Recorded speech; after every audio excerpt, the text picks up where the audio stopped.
Bismillahir Rahmanir Rahim. M'dzina la Mulungu wachifundo chambiri wachisoni. Wal-Ádiyati dhabha. Ndikulumbirira akavalo othamanga ali ndi phuma. Fal-muriyati qadha.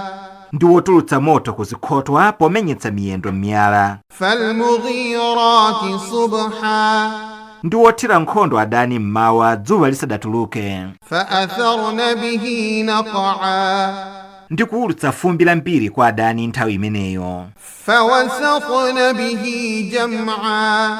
Ndikulowelera mkatikati mwa adani. Innal insana lirabbihi lakanud.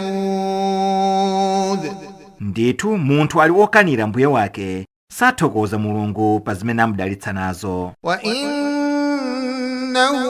ala dhalika lashahid. Ndithudi iyeyi pa zimenezi ndi mboni yozichitira yekha kupyolera mu zochitachita zake. Wa innahu lihubbil khairi lashadid. Ndipo ali wokonda chuma kwambiri ndiponso ngwansulizo. Afala ya'lamu idha bu'thira ma fil qubur. Kodi sakudziwa zikadzatulutsidwa za m'manda? Wa hussila ma fis sudur.